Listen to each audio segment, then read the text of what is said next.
When you care about current affairs, it's on the OShow. Welcome to the OShow, Canada's current affairs show with strong opinions. I'm your host, Laura Babcock, and joining us again today, one of the pod favorites out there, Douglas Connors from the True North Eager Beaver podcast.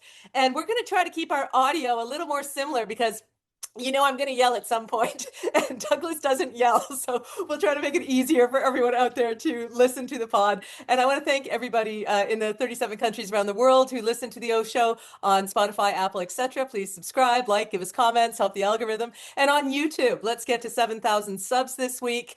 Really appreciate all of you and the comments. We read them all. We are trying to build a pro-Canada, pro-democracy community here on the pod.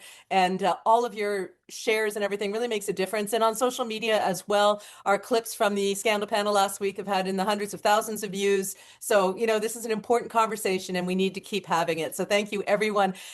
I didn't get a lot of sleep last night, Douglas, my friend, because let's face it, it's been a stressful week after watching Hegseth and Trump do their crazy, terrifying performance on Tuesday, and the reference of Canada and the 51st state again, and late yesterday, and then Danielle Smith with all that, her shenanigans. We'll get to the meetings that they were having around Alberta where the moderator shut down a student. I thought was really gross as a former moderator. I want to talk about that. But you know what? And we'll get to Poilievre and all of that stuff in a few minutes. But I initially want to talk to you about, Danielle Smith and some of that stuff going on. But then late last night, there was a National Post headline saying that the Alberta separatist group had a high-level cabinet meeting with the Trump regime. And we all know, if we've been paying attention, there was some reporting in the summer that there might have been money offered to help Alberta with its separation. So between the Trump Hegseth speech, where they went all full fascist, and seeing that there are real moves, maybe real support to take Alberta away from Canada, which then could, of course, open up Canada to a Quebec sovereignty referendum, could destabilize our nation. Am I overreacting being up at 3 a.m. thinking about this, Douglas? You follow Alberta more closely than I do. Tell me where your head is at, my friend. Yes and no. In terms of the reality of it happening, I mean, if we look at the by-election in Battle River Crowfoot, which had a Republican candidate and is one of the ridings, the electoral districts in Alberta that has the most fervent grouping of people that would be pro Alberta independence. The candidate didn't really get that much vote, but there is some public opinion polling that has it at around 10 or 11% that came out recently for the party. So, I mean, it is not insignificant because 10% of people can do a lot of damage if they decide to do so. So it's not insignificant.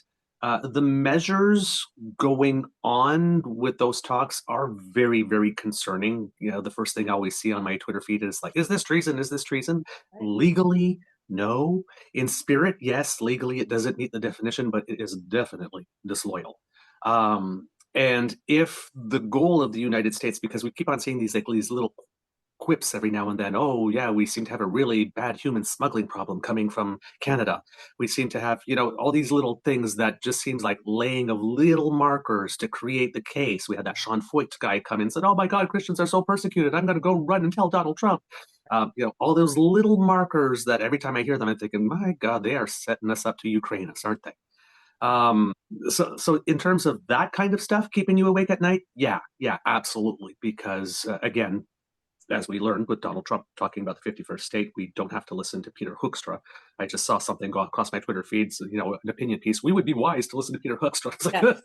As soon as I saw that on the Globe and Mail, I haven't responded yet. I just saw it too, Douglas. But I'm like, the video that we did here on the Little O Show, the clip we put out got in the hundreds of thousands, I think, across all platforms, calling out the ambassador. So it seemed to me like a little bit of damage control, because all of the hundreds of comments back were like in agreement with, what is this ambassador doing? He's not being diplomatic. He's carrying the water for a regime that is threatening us, and so Canadians are not having it with Hoekstra. So when I saw that Globe thing, we should be listening to the U.S. ambassador, I had two thoughts. One is damage control to place an op-ed like that potentially. And secondly, why? Nobody makes policy in the Trump regime but Trump. Whatever this ambassador is saying, any of their ambassadors are saying, I don't think mean anything. I think we're No. dealing with a mercurial madman who's going to say whatever he's going to say. So if listening to Hoekstra going to make Trump not say what he said in front of all of the generals and admirals from around the world talking about Canada being the 51st state? I mean, come on. Yeah, and plus, what we've learned from Hoekstra, if you've been watching him go over the past, is that he doesn't have the ear of the president, because his first pronouncement was, "Oh, that 51st state stuff is over," and well, clearly it's not, because he just went back to it again. Yeah. And number two, in that is that when he came to us and was talking about when Mexico got that sort of little carve out and we didn't, and then he went to Power and Politics, says, "Well, it's the energy in the room," and then later on in the interview admitted that he is not in the room. Whereas for Canada, the ambassador of Canada to the United States, Kirsten Hillman, I believe, is our chief point person for the negotiated. She's in the room. So he doesn't have the president's ear, and he's not even in the room when it's happening. So not only is this probably damage control in a certain way, but Pete Hoekstra is the loneliest person in Ottawa.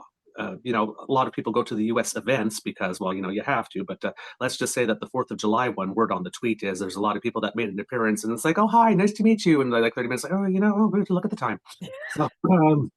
So, I always love that you have the Ottawa inside scuttlebutt on stuff like that. If you're lonely at your own cocktail party, there's an issue. But I mean, more broadly to your point, we know from being PR people, comms people, what creating a permission structure looks like. You have to lay these little ideas, soften the ground a little bit, say something outrageous like Trump does, get the big reaction, then see if you can mount a counter reaction to the reaction. And then if you get a good discussion going, now people are starting to normalize the outrageous idea as a discussion point. And then you move to the next one and the next one, and you start to build like a scaffolding towards an idea being acceptable.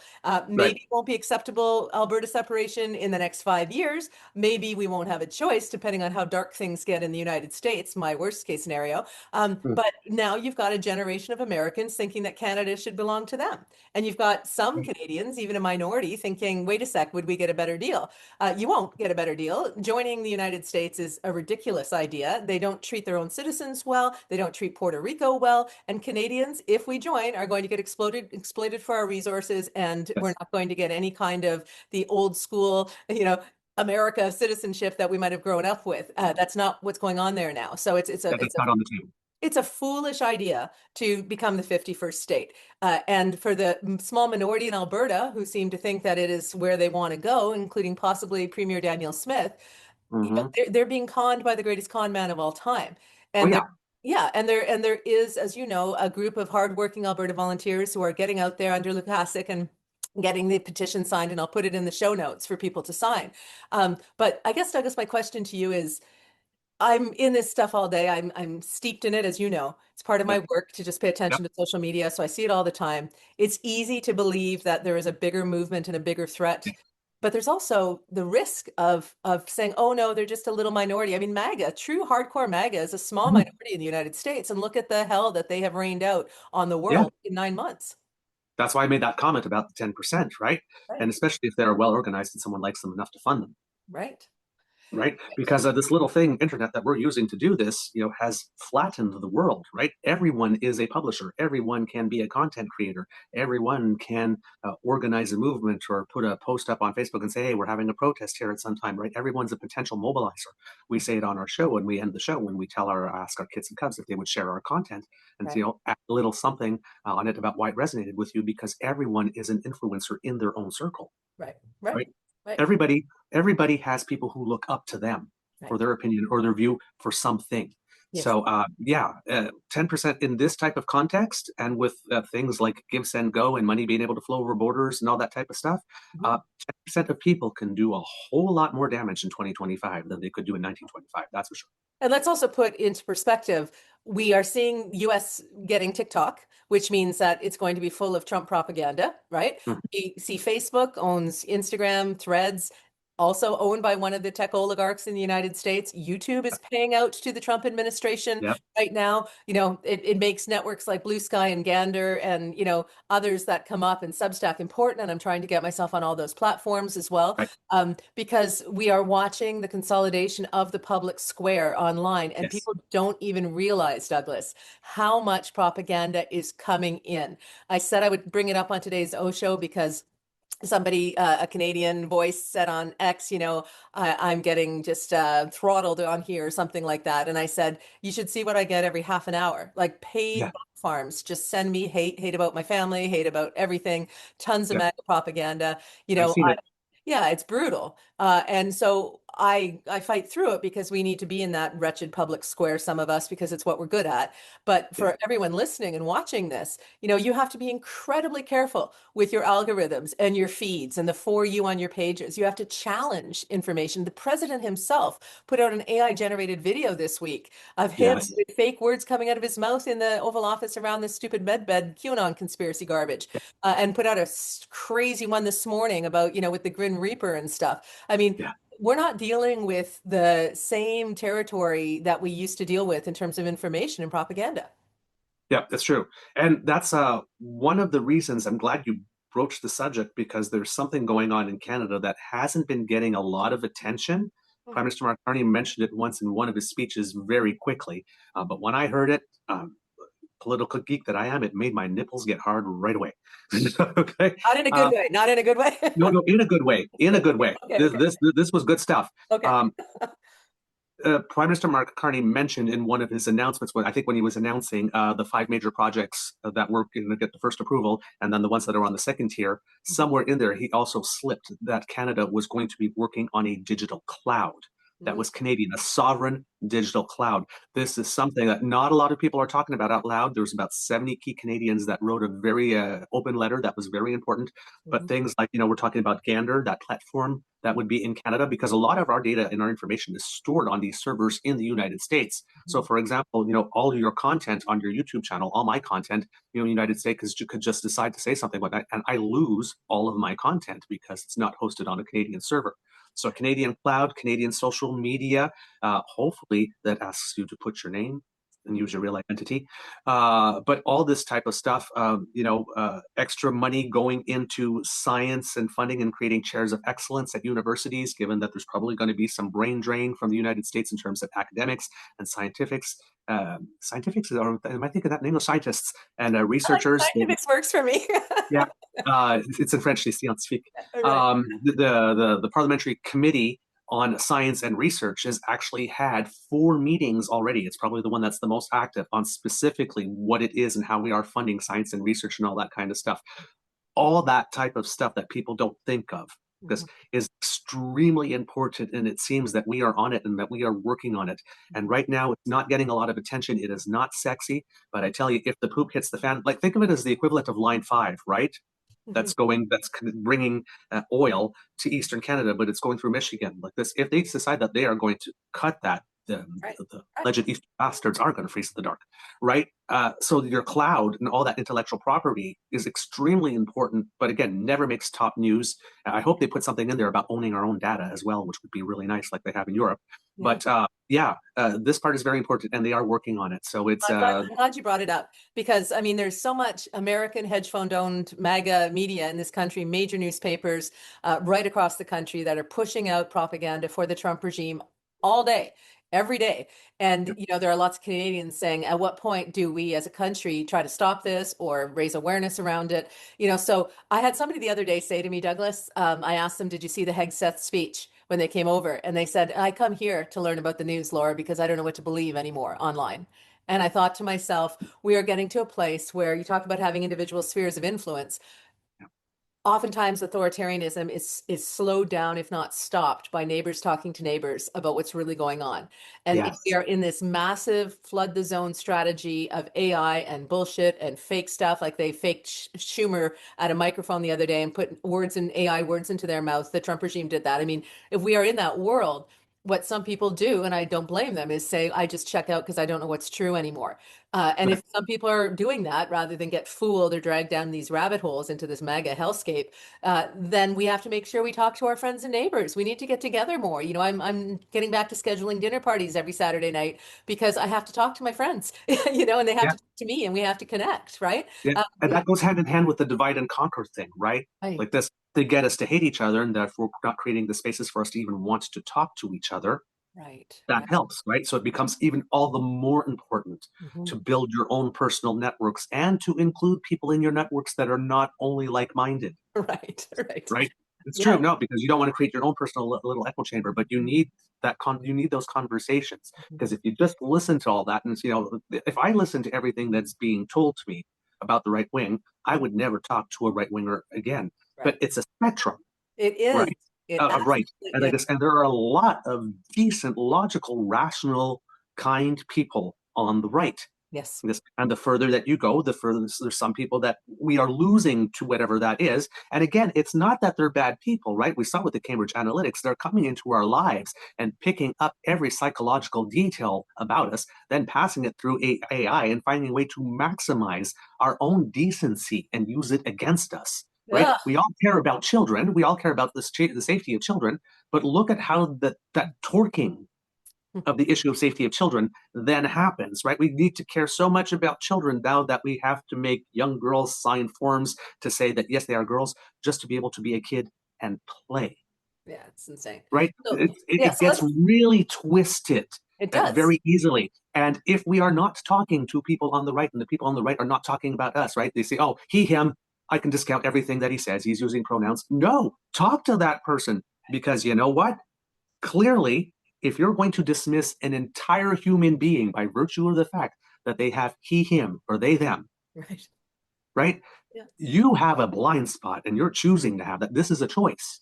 Right. Because when you choose, we all have natural ones. That's why we need people who see the world differently to like point us out. Hey, you got a blind spot here. I had a conversation. I was on the street the other day, and just this innocuous little exchange between two friends. But one guy was just about to walk into the street and hadn't looked left or right, and there was a car sort of coming. And the guy goes, "Hey, hey!" He goes, "What?" And so it's like, "I don't want to be telling so and so, that how you got hit by a car because you didn't look left, right." And the guy goes, "Ah, whatever." He goes, "No, not whatever. That's dumb." And it's like, friend number two, hold on to friend number one because friend number one's got your back like this. And when you try to dismiss something true, he stands his ground and we'll tell you that guy's got your back. He's watching out for you. Right. And one So of the we things, need that. We need yeah, that in we our need that. circles of friends. We need that. We had about 100 people over for a big festival this summer for a big milestone. And a lot of the people there, there are people from the US there who are family, but there are a lot of people there who, if not MAGA, are MAGA curious. You know what I mean? They are conservatives and in the Poilievre camp and moving towards that. But what I found was really interesting was the conversations. Things are so extreme now in the US that some people who didn't want to talk to me 6 months ago at a party wanted to talk to me now. Is it Right. really as bad as it looks, Laura? Like, I don't agree with most of your opinions. I still hate Trudeau, whatever. But is it really? I didn't think it would get that bad. I didn't think that they would treat people that badly with the ice raids in the streets. And so I think that, as we say in public relations, there's a bridge strategy that we can apply here, people. A bridging strategy where we can say, you know what? We don't have to, we can agree on the outset that we don't see the last 10 years the same way, that our experience of Canada might not be the same, and that our concerns about the future might not be the same. But we can talk about what we can see with our eyes and what we are hearing with our ears, and that there's something that is off and it's getting scary, and we can have that reality conversation with each other. We can bridge our divides just by acknowledging what we're seeing and hearing. There is a preponderance of evidence that you cannot miss about the way that ICE is going over people's rights in the United States. There Yeah. is the president talking to all of his admirals and generals from around the world and saying that they are going to train for war in US cities. I mean, that is not fake. That is And real. an enemy within. And the enemy What? with this is absolute fascist stuff. And we saw Stephen Miller quoting a Goebbels speech recently from one of the Nazis. So we can have the conversation about what's real without throwing on big labels if those are hard for people to process or if they are triggers. But if we don't have those conversations, and one of the things that I try to remember when I get passionate is that a fanatic is someone I think Churchill said this best, is someone who won't change their mind and won't change the subject, right? So it's okay to not want to change your mind.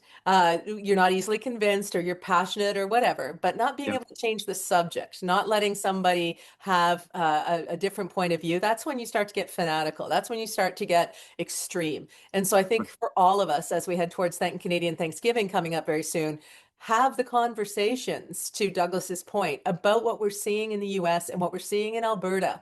And you can have it without being pro Trudeau, pro Carney, pro Poilievre. It can just be, wow, our neighbors are changing rapidly, and we have the biggest undefended border in the history of the world. It's always been based on conventions of respect, and that respect is gone.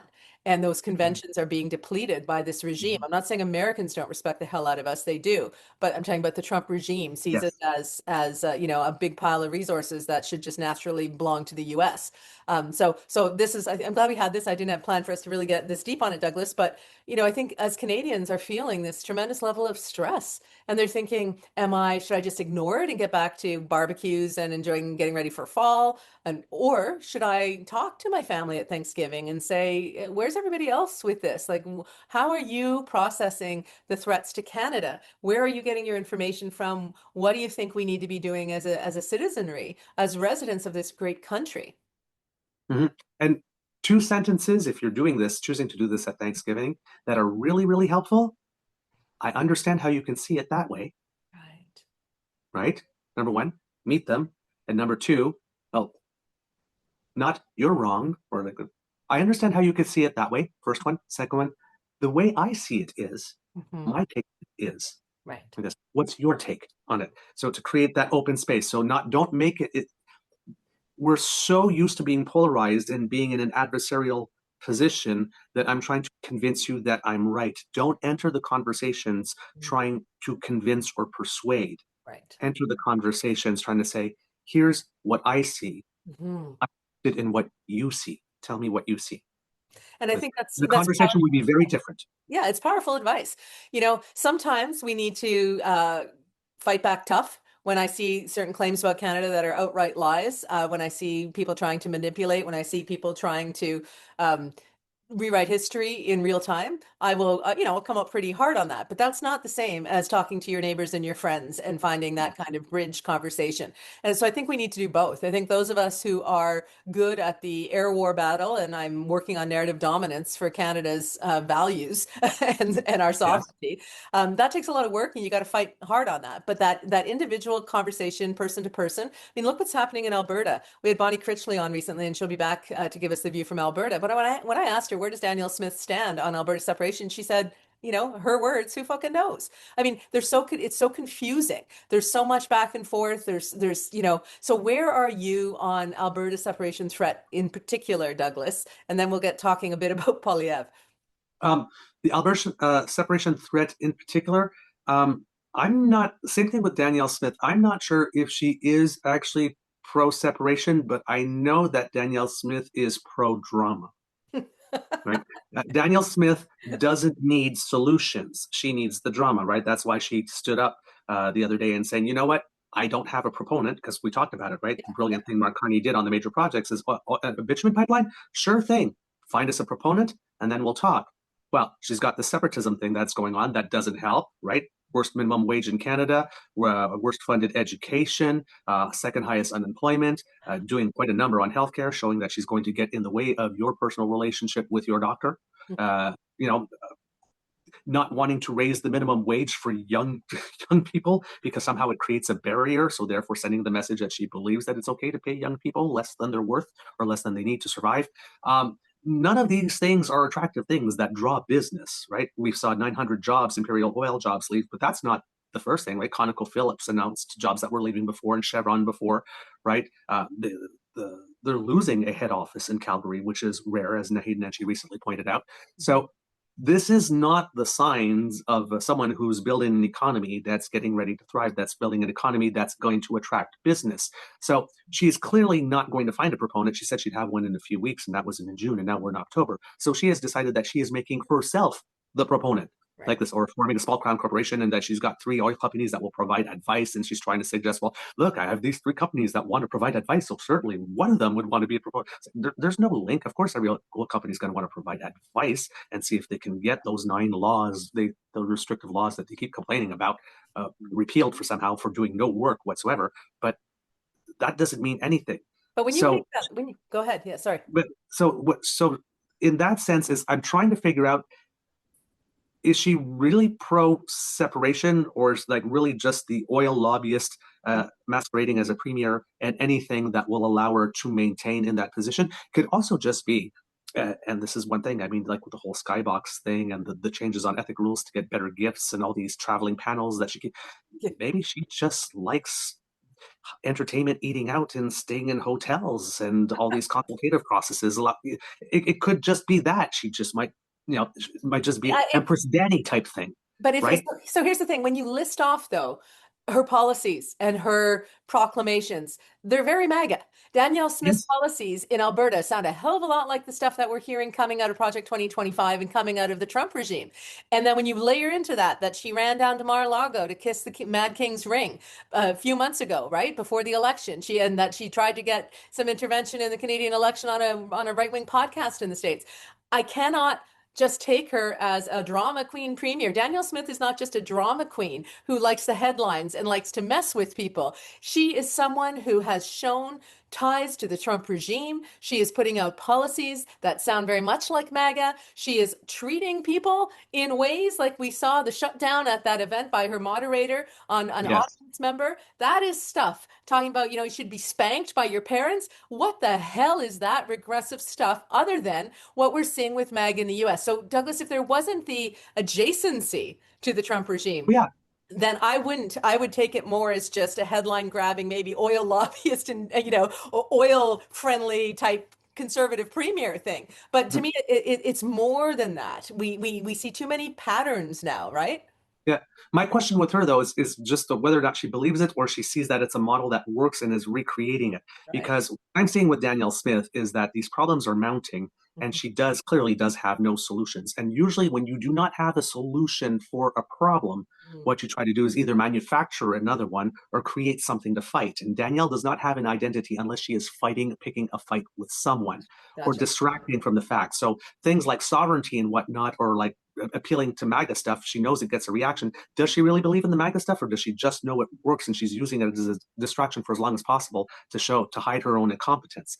And that's the part I don't know, is whether or not she believes it or she's using it as a tool. But does it matter? Does it matter? It doesn't matter, because it creates the same damage. It does. And that's why it creates the same permission structure for this crazy shit in Canada that we are. It's almost worse if she doesn't believe it, because she's willing to create that risk just for some other purpose. She's willing to take a bigger risk for Canada. If she actually believed it, at least I could say, okay, you know what? I don't believe what you believe, and I'm going to do everything in my power to stop you. But at least I know you. But I'm not even sure she believes it. I just believe she's willing. I believe more that she's willing to use that stuff and actually roll the dice. And if damage happens to Canada, so be it. It's collateral damage. One of those, like, some of you may die, but that's a risk I'm willing to take sort of attitude.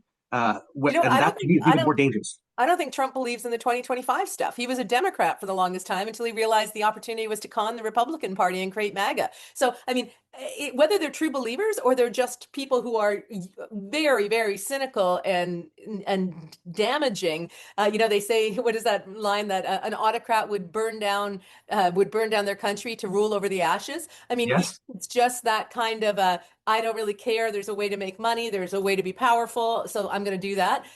If that is why people are on board with this MAGA stuff, shame on them. But I think as citizens, we have to stand up and resist. We have to sign that petition in Alberta. We have to push back and show our Canadian desire to keep Alberta in Canada. I say all the time, I love you, Alberta. All of our Alberta viewers and listeners out there, we don't want you to leave. You're a fantastic province.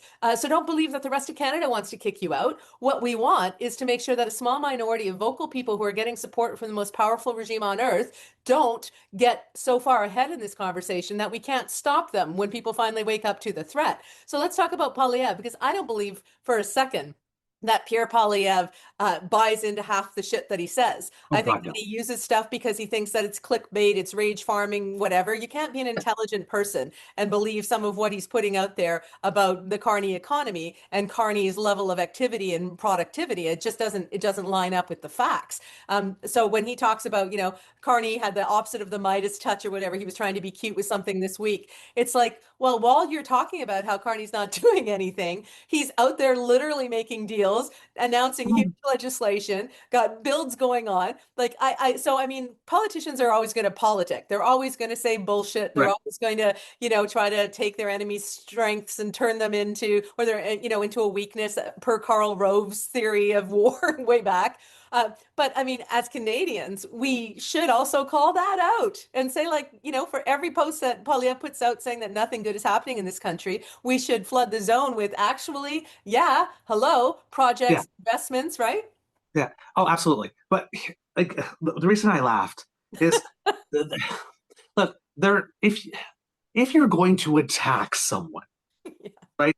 I always have this rule: if I'm a bigger liar than you are, going out there and saying she's a liar, I don't see the point, right? So, Mr. Projection. The point is projection, Anti-Charisma, right?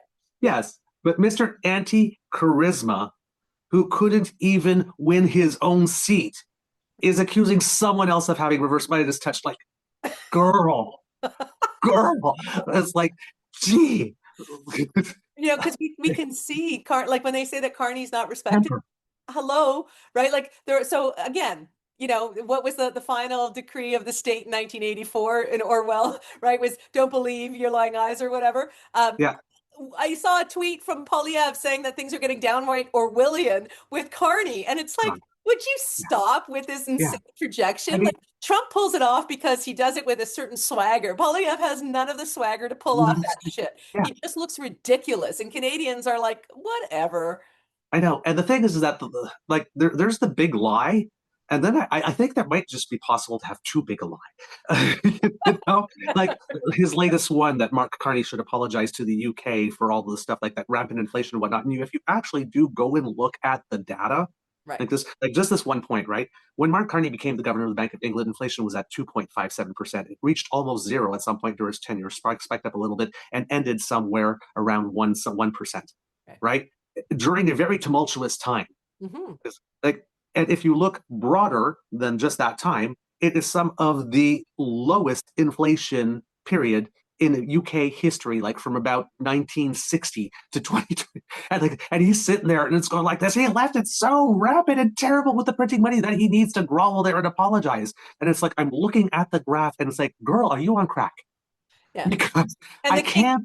and the king has him over for a private visit early on, and everybody loves Carney in England. Like, that it's garbage, and we need to Right. call it the garbage. And thank you for bringing some facts and stats here to the OShow conversation on just even that one point. But the thing with Poilievre, and I have to ask you this, Douglas.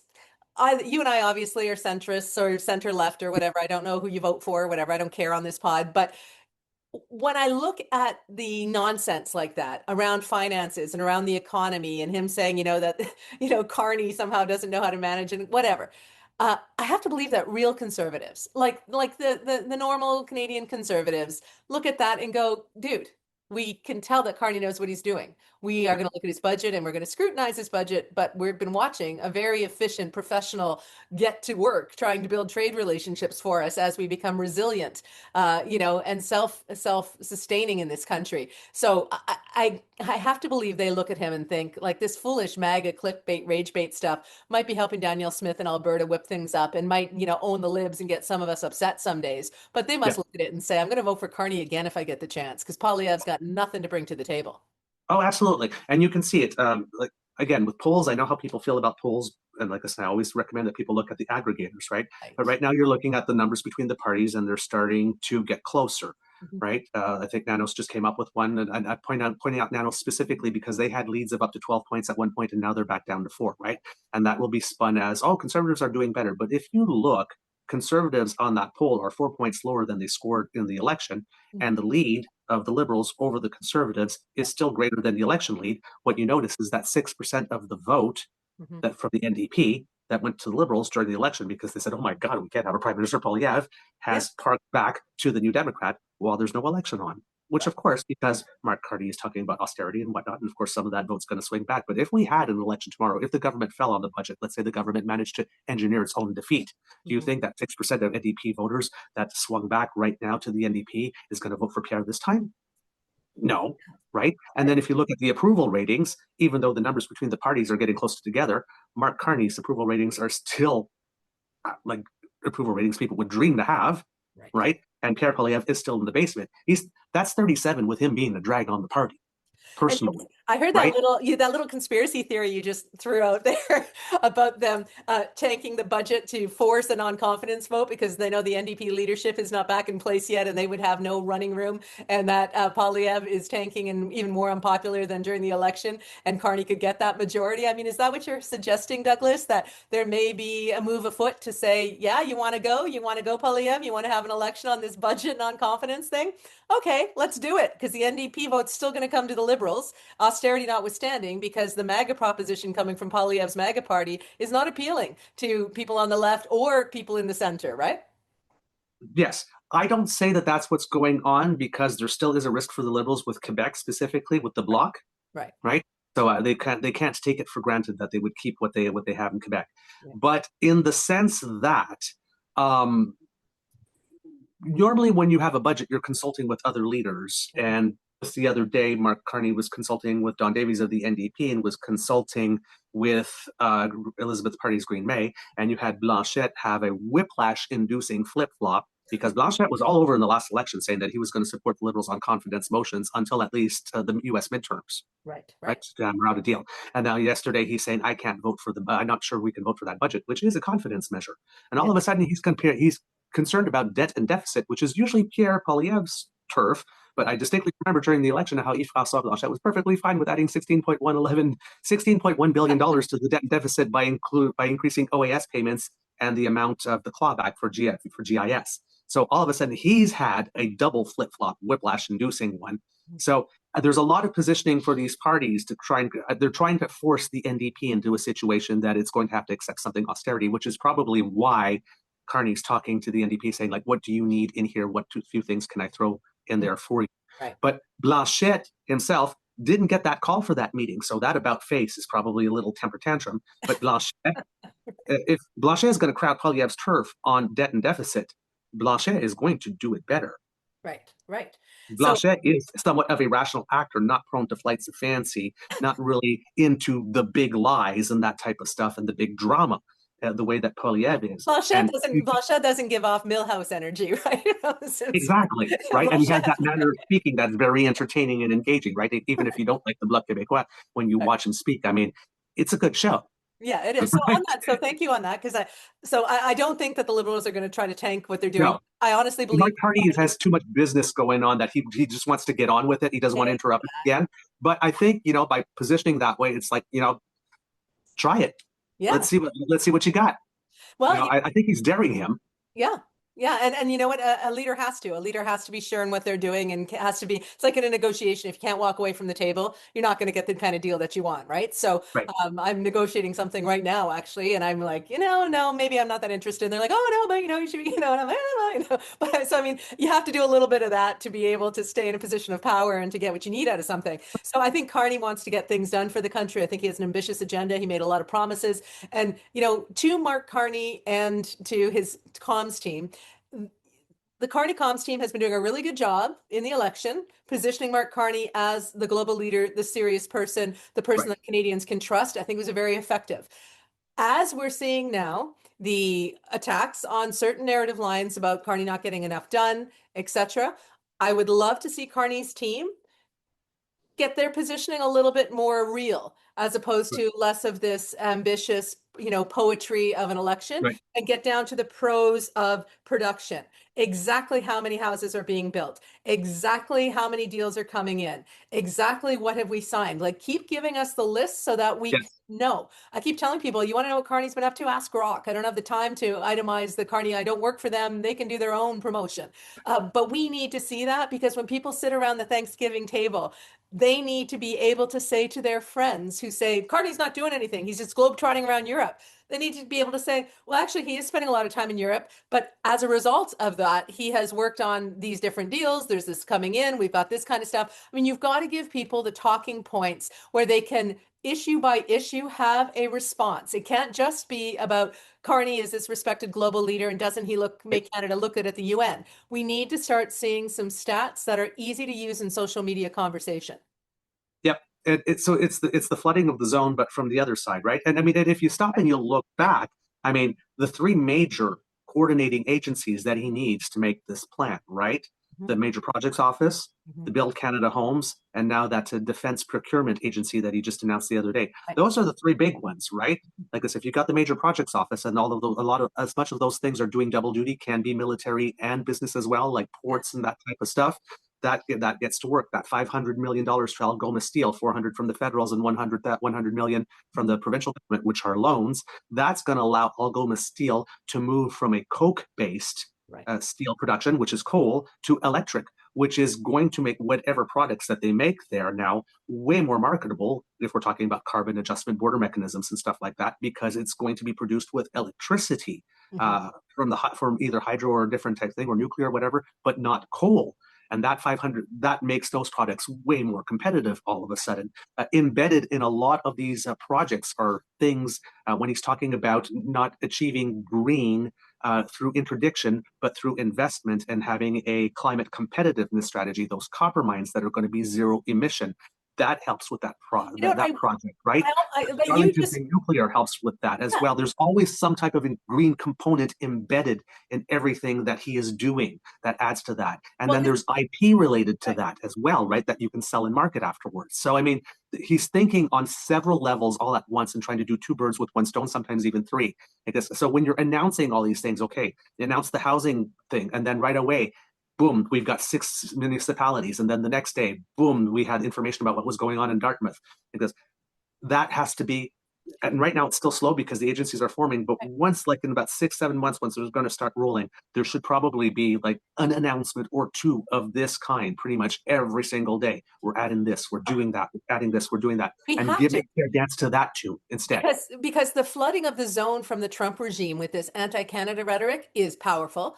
Poilievre and his ability to rage bait and get people believing stuff is powerful. He's obviously been good at propaganda. It's a strength, no doubt. And so when you're looking at those two headwinds coming at you, right? You have to look at it and say, okay, is this esoteric, sort of theoretical, Canada, we're going to be moved to a resilience economy and blah, blah, blah, blah, blah. And it's all lovely. It's great election prose, works really well. He should be doing a fireside chat every freaking week where he sits down and he says, here's what we achieved this week. It should be a 20-minute podcast. He's good at explaining things, complicated things. It's a talent he has. He's not too smart that people don't understand him. He's got that gift, but let's start seeing him use it. Because if I look at one more video of him walking through a factory without the dots connected like you just did, it's starting to ring hollow. And when they're finding a line of attack that you're globetrotting and you're not producing anything, I mean, 9 months in or 8 months in, whatever it is, let's start to see those wins on the board. But you got to tell us they're wins on the board. You've got to explain it to us like you just did, and you got to do it more frequently so that when people have these conversations, they're informed conversations. They're not just conversations based on these powerful narratives. I mean, our country, Canada, is under attack. Right now, it's a trade attack and a propaganda attack. But those, as Douglas said off the top of the show, are Ukraining us. The same kind of garbage was said about Ukraine, the same kind of permission structure, the same kind of we got to go in there and save them from themselves nonsense was happening to Ukraine. And so we have to take it seriously, and we need our prime minister to get a little bit out of the cloud conversation about how all these big things are coming together for rah Canada's future and get us into the grass a little bit, into the weeds where you can say, well, actually, here's how it's happening and helping Toronto. Here's how it's happening and helping Calgary. Like we've got to start seeing these things broken down. And if it's a fireside chat with our prime minister, I will listen to that dutifully as a Canadian every week until Canada is out of this threat space. Yep, I completely agree with you. If we're talking about this type of threat, we need to look at what organizations like, for example, the National Transportation Safety Board does when there's a plane crash or whatnot, right? Set the tent up, they have all the people there, they say, okay, we're going to come back with an update at this time, an update at this time, whether there is news or there's not. They show up, they say, this is what we've got. They give the full transparency, they take the couple of questions, and then they go. They say, listen, here's where we're at. look, we're doing the investigation, watch us. See, you watch us doing the investigation. We're doing that. You can document it, you can see it, you can watch it, it has to be like that. We're doing the work, watch us do the work, film us doing the work, because you not only do you have to do the thing, you have to be seen as doing the thing like that. And we will come back to you at this time and give you the update, take the questions. The next time we'll be back as this time, and you show up at that time and you do it and you make it systematically. It's crisis communications 101 that has to be applied here.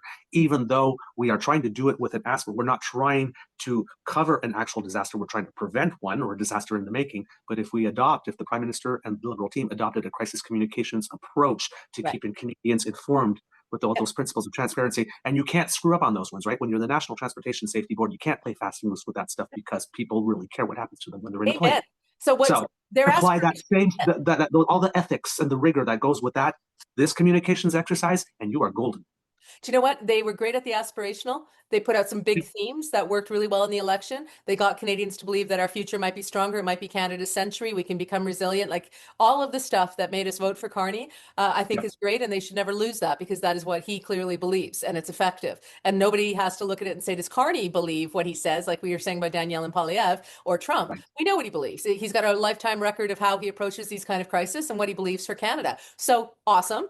Also, let's get the rapid response capacity fueled up, right? Let's start saying this narrative's out there about us. Here's all the ways how we're getting things done. You don't have to acknowledge the narrative, but you do have to combat it with your own facts and your own positioning. And so I'm hoping as we go forward, Douglas, and you and I always talk longer than we plan to, because you're fascinating and you always bring so much, you make me smarter, and I love that, and our audience. But we need Canada to realize that we are in a war footing from propaganda and trade perspectives. Oh, yes. Regardless of what the U.S. ambassador tries to tell us, we have to put in that kind of capacity. We have to get in the conversation with our neighbors. We have to get informed about what's really true. We have to demand that our governments tell us what they're doing with our money, that they're living up to their promises to protect our country. And we have to hold Carney's feet to the fire. We have to make sure that we hold these provincial premiers' feet to the fire when they try to say that, they don't have any money for healthcare while they're privatizing and getting the public systems, while they're doing all of these things across the country that are harming Canada, and they just blame the Prime Minister.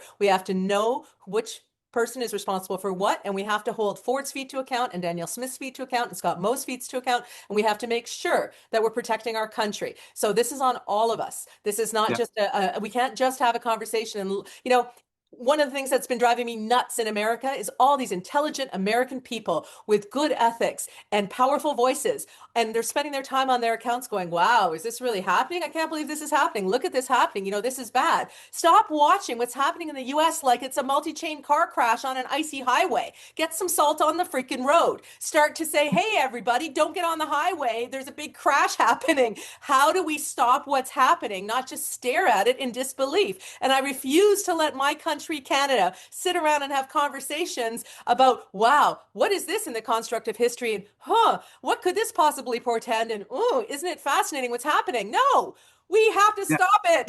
The time for looking at this nightmare and thinking, oh, it'll suck if it ever gets here is over. MAGA is in Canada. We have provincial premiers who are supporting the Trump regime. We have people going and meeting about how to give Canada to the US, at least Alberta. Come on, Canada. Let's stop just talking about it like it's what's happening to our neighbors, and let's start fighting against it because it's happening to us.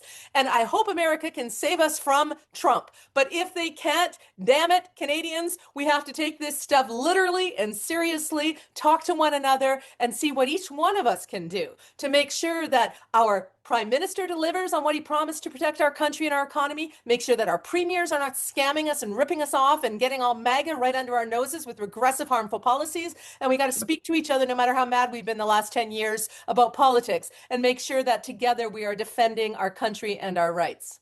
Absolutely. And Laura, that question, that feeling that you had at the beginning, if you're feeling it, and if anybody here watching this show is feeling it, that's what it feels like to be worked. You're being worked by all these people. You are being worked. That's exactly what it feels like. That discomfort that you feel like you're being pulled or pushed in a direction that you don't want to go into, or that you're uncomfortable like this, or you don't even know what to believe in. Am I crazy here? You're being worked. Right. That's what it feels like. And it's way to stop it is what? Give us your last bit of advice, Douglas, as we end the show. Well, the way to stop it is what happened when you're talking about that 14-year-old boy, I think it is, Evan Lee, at the Alberta Next panel in Calgary, who stood up and wanted to ask a question, right, about pertaining to his education. and the moderator, number one, removed his voice. Yep. That's terrible enough. Yep. Number two, engaged in some gratuitous and cruel humiliation.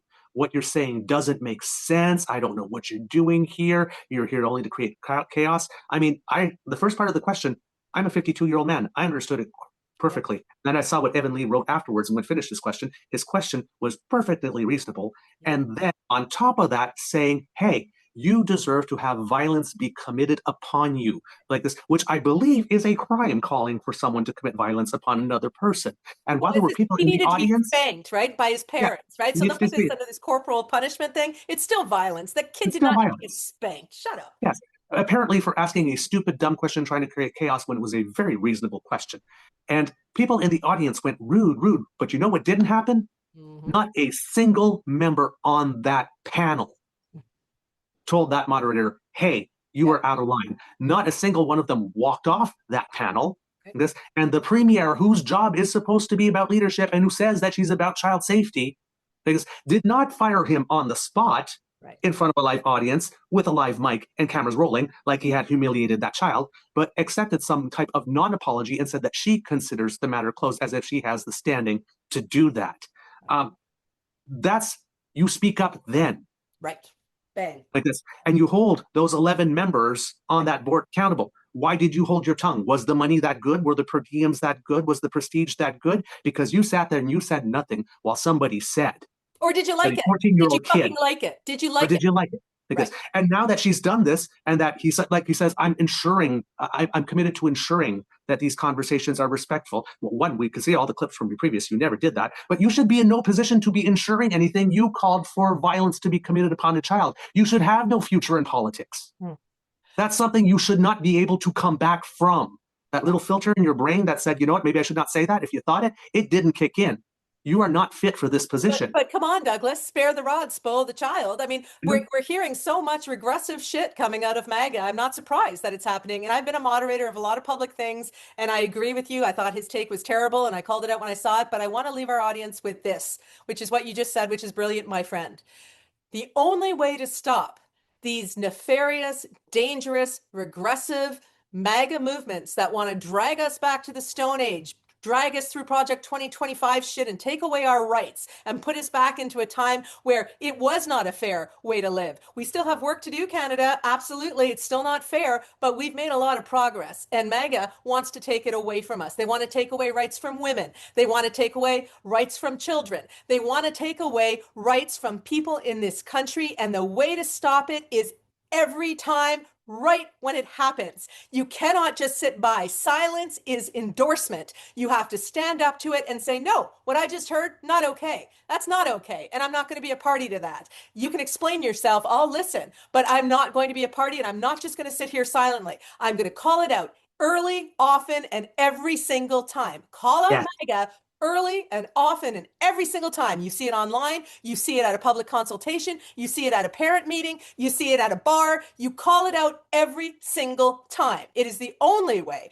that you can stand up to these kind of regressive movements. And what we're seeing in the US is they damn well wish they'd done it sooner. Believe me, I get messages from Americans all the time. So let's learn from that, Canada, and shame on that whole panel and shame on Premier Danielle Smith that they did not right in that moment say that this student has a right to speak. You should not say that he deserves corporal punishment and violence. That is wrong. Apologize immediately, or this session is over and we will do a private audience with this child as the premier so I can fully hear what his question is. I mean, that's the kind of thing that a good person would do. So let's do that, Canada. Let's be good people. Let's protect each other, and let's stand up against this stuff every time we see it. Douglas, you're amazing.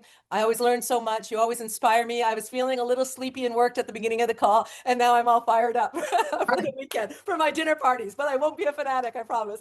Thank you, Douglas Connors from the True North Eager Beaver podcast. He is your true beaver, Canada, your true North Beaver. Subscribe to them. They're fabulous. They do this stuff daily, and I love it when he joins me. And next week, of course, the Scandal panel is back because you guys all seem to want to hear from the Scandal panel on the regular.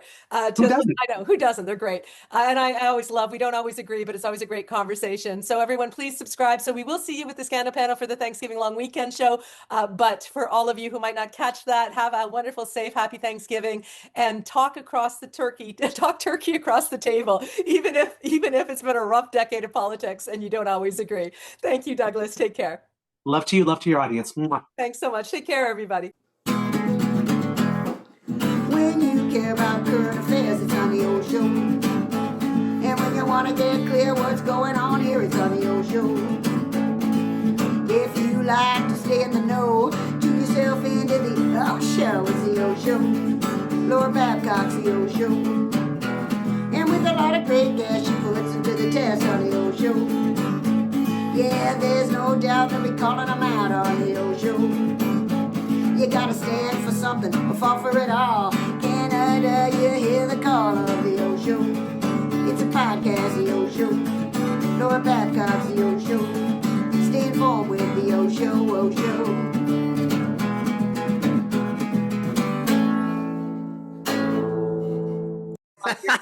Your merch bid.